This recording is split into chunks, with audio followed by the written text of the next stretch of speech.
Today we have a talk from Mathieu. He is from the Tchap team, and he's going to be talking about deploying Matrix securely in the French government and how to do that in a federation context and how to open that up outside of a private federation to the wider world. Please give a warm round of applause to Mathieu. Hello everybody, thank you. So what we will be talking in this talk. So a bit of presentation of what we do with Matrix in France. Some talks about what are the specificities of our Tchaps compared to a standard Matrix deployment.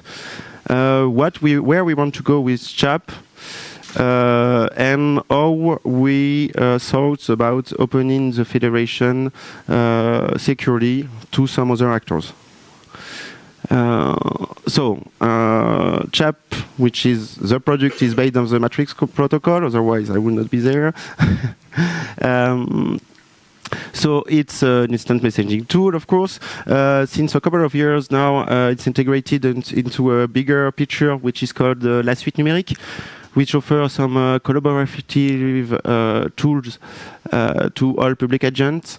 So this includes, for example, docs, which would be comparable to Notion.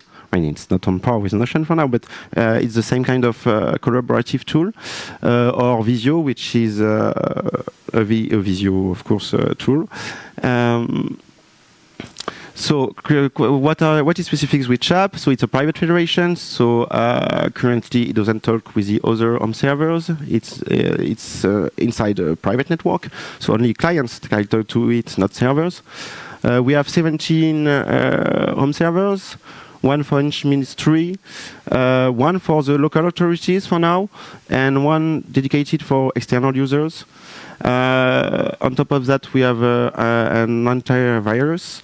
And we try to simplify a bit the creation of a room so people don't have to activate or deactivate every single options. So there is some kind of presets that match a bit the users' use cases. And we also added a native directory built with email addresses, and actually that's also a big point, is that logging is done through an email addresses instead of a user ID.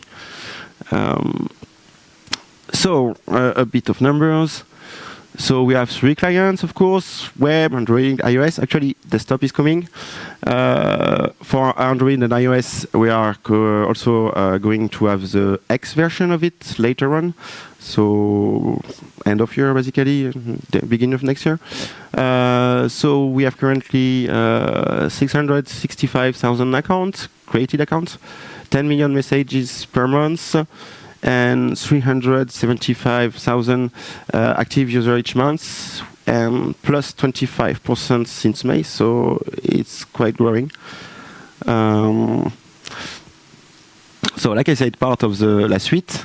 So the aspiration is also to integrate deeper with the other tools of La Suite.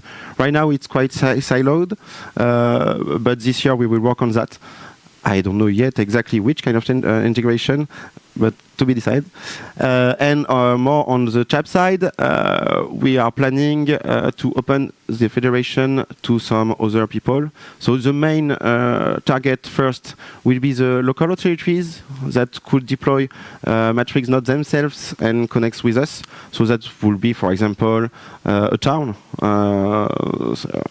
or department, something like that. People that are not directly agent public of the states, but are under the local authorities, and that would not be able, for some legal reason, to have access for Tchaps. They could be able to talk to us. So, how to that securely? I don't know. Let's see. So the biggest problem that we have is user impersonation. If I connect to another home server, random home server, and someone on this home server decide to put the picture and the name of the president, there is not a lot of way in Matrix protocol or in the client's UX or stuff like that to differentiate it from the actual president. So to avoid that, we will only connect to a list of trusted parties. Those trusted parties will be asked to have a directory of user connected, either LDAP or single sign-on, so we can identify those users. Also, the fact that you can change display name is something that we don't want, so we will ask those parties to disallow it for the exact same reason. And later on, way later on, I guess, in a couple of years, we would like to have some kind of trust levels that would say, for example, if I am in a room with only people from my federation, I will be green. If something that is trusted but outside of federation, it will be oranges. And if it's someone that I never, home server that I've never known, that would be red, for example. This kind of stuff. Again, it's just ideas, for example, for the moment, but that I think is the way to go in the end. So more on a technical level. So what we are doing is that we are putting a border gateway at the border of our network. So we have a private networks, or all the home servers in the private networks are communicating with each other. Now they want to talk to people outside of these boundaries. So to do that, we have a middle box, which is really just an application firewall, but specific to Matrix.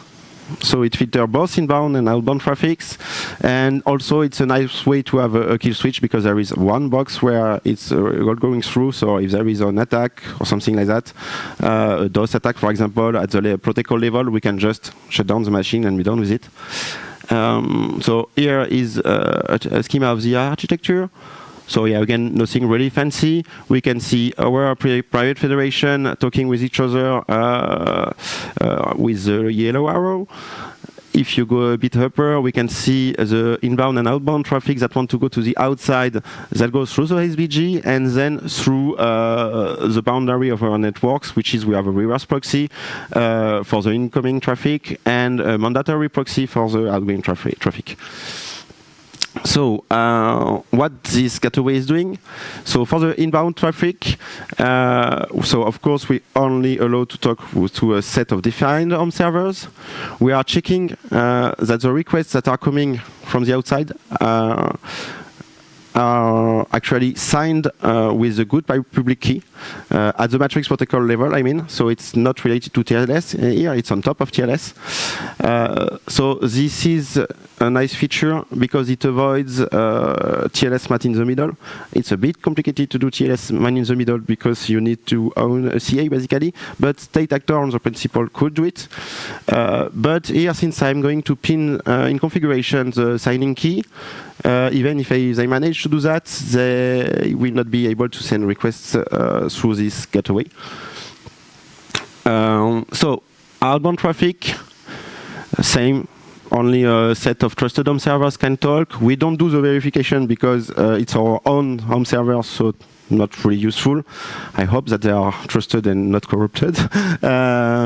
What we are doing is that we are pinning the federation domain, however, in configuration. So it's supposed to be dynamic in the Matrix protocol, since it can be fetched through the well-known file. So that's something that the administrator should be aware of. If they change the domain name of their servers, they will need to warn us because it will not work anymore. We could go one way further by also pinning the root CA used by this server. So we are sure there is not something in the middle that is trying to impersonate the TLS. It's a bit less important than the inbound traffic, so it's not done yet, but one day, I guess. So what is out of scope of this gateway? Changing the content of the matrix transaction. So in a matrix transaction, you get the events being the messages, or some stuff like an event can also change the states of the room, so the right of a room, this kind of stuff. It's not easy to modify them, because if you need to modify them, you need to sign them again, because you will not be able to how to say? You don't have the signing key of the external server, of course. It's their own. They don't give it. They don't give the private key to you. So you will need to use one of a key you generated yourself, signed it, and make your own server accept it. It's doable, but a bit complicated. So we went to another solution, a two-layer approach. So this simple border gateway is only guaranteeing stuff at the server level, so that we talk to the good server, and then we always talk to a list of predefined server and nothing else. And for everything else, like managing rights at the room level or at the user level, it will be done through Synapse modules. So we have several trust models depending of when we will deploy. So the first one we will deploy, which is pretty soon-ish, is we will put this simple border gateway, and we already have modules that are restricting what external users can do in our federation, because we have external users on a dedicated home servers. So we will apply basically the same set of rules to everybody that is coming from the outside of the federation too. So this kind of stuff will be tested at the end of the year with some French local authorities, and the goal for further down is to be able to talk with some other countries with their servers and not with our external servers, and take full advantage of Matrix Federation. So, like I said, yeah, here we are. So we are using a module to restrict what we can do. So for example, only a Tchap user can invite someone external to a room, and not the reverse. For example, an external user can't invite a Tchap user to one of his room. Not possible. Also, they can't change the rights of the people there. And they can't join publicly joinable rooms in neither of the side. But this is enough. I think this is not enough for local authorities, because local authorities are really close to the state, and they should probably be able to have more rights than that. Something way closer to a normal Tchap user. However, this is I would say this is less trusty, so we need to be sure that it's actually doable in a safe way. And the biggest problem is transitivity. So let's say that I have a server for the Tchap Federation that is allowed to talk to another server outside, but the other server outside is also talking with another home server outside, and is inviting someone else from another home servers.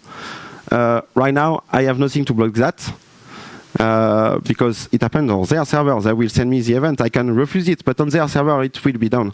And so either we will have diverging rooms, basically, and not everybody will see the same set of users and the same set of events, which is not ideal. Or we have some other means. So for now, it's a work in progress on our side. I have to check some stuff in the specs. For example, I know that there is a m.rom.server ACL that could be used for that. I know also that there is a lot of TNS works that was done in the last 6 months. So that's to be defined exactly what we are using to restrict that. And so let's go back also to this level of trust that I talked at the beginning. Ideally, later on, in a couple of years, it would be nice to have a way to set trust levels. So let's have a way to say I trust fully this set of home servers. Those one are less trusted, and those one I don't even know about them. So please, just even or hide them in the end, or show me in red. So that we need, I think, a bunch of development and cooperation with other parties in the Matrix ecosystem. So it's a nice challenge, but it's far to be done. And the UX will clearly be complicated. We are already dealing with the encryption, so we already have a level of trust with the encryption. So we have shields, red, this kind of stuff. How do we mix that with this federation part at the UX? It's very complicated. I don't know. I will need to ask a UX guy. We will need to do user surveys, I think. So there is a lot of work to do there. And that's it. Thank you for attention. So public money, open code. So almost 99% of what we do, you can find it in our GitHub. Oh, I'm not proud of GitHub, perhaps when they move out, but for now it's there. And don't hesitate to write us at this address, or come to me, of course, and join us in the Federation.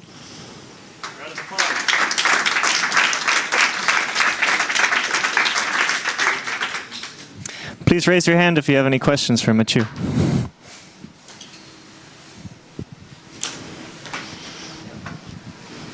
Merci pour la présentation. The point you're raising at the end about trust is very important, and there is a European-wide trust network now for European Digital Identity Wallet and credentials there. And I was always thinking, how can we translate this on user profiles so that you could prove your identity through state-approved or state credentials? And I had talks with Element and the Matrix Foundation about this already, but I think that's a big area of work of how could we establish a trust framework across the Matrix universe, or at least public sector deployments when we do federate, on that we know who we're talking to. Yeah, that would be neat. Yeah, once we have a way to identify a bit more the user, it will be easier. But I think we still need to do stuff also at the protocol level and UX level, so it gets good. Thank you.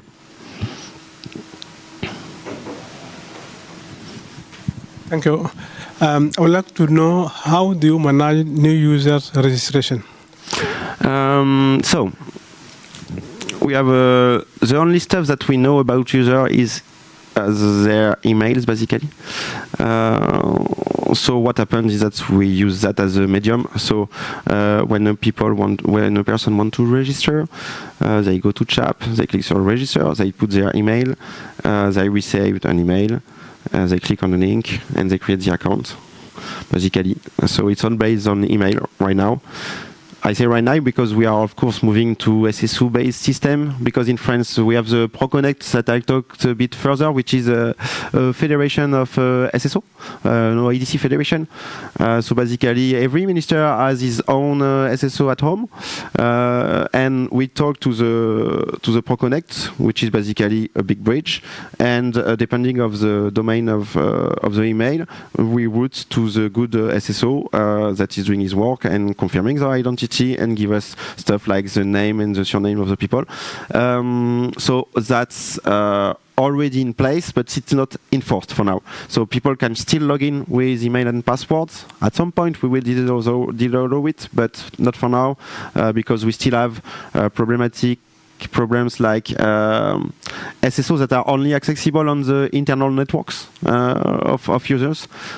We want people to be able to use that on their phones, and sometimes they don't have the work phone, or it's not connected to the secured network. So we are still thinking about this stuff and discussing with the user parties to see where we are going here. Thank you. We have a question from the Matrix room. Element also provides an SPG. Do you have the same features? If not, what are the differences? That's a good question. We don't have the same feature at all. Mine is really, really, really small. To be honest, I don't know the exact set of feature of the element SVG. Andrew could tell it the difference more than me, to be honest. Yeah, so I'm sorry, I can't really answer the question. The scope that you see, it's the only stuff that is the software. I would like to keep it small, because right now it's 1,500 line. So if I want to make an audit, it's really easy, and I would like to keep it that way, at least if it answers my needs, and for now it does. So yeah, for context, I actually built Elements SVG. Elements SVG was pretty much built for the TI Messenger use case, but also to be generic in case we need to use it for other purposes in the future. So it's a bit more complicated. It's meant to be something you can build modules for, like we have Synapse modules. So it's more of a general use case, and as such, it's more complex. It's also proprietary. You can get it if you're a partner with us for TI Messenger, and we'll have other use cases in the future. But I think for this, you don't need something that's quite as generic. You kind of just need a small HTTP proxy. Yeah. So that's the current differences. Any other questions? Hey. What was the main reason or motivation for French government to build its own federation solution instead of trying a solution available in the market, if there is any? But it's mainly that first we will be locked with those vendors, so that's the main problem. So here we are on an open protocol, so we deploy at home, but even if we don't, for example, the local HRT is on the principle that can use providers. That's fine, as long as they meet the security requirement. So the fact that it's interoperable on a standard, that was the main point. And also it was already used a bit in France, especially in the defense part, by some product from Thales. So we have some prior knowledge on that. Voilà.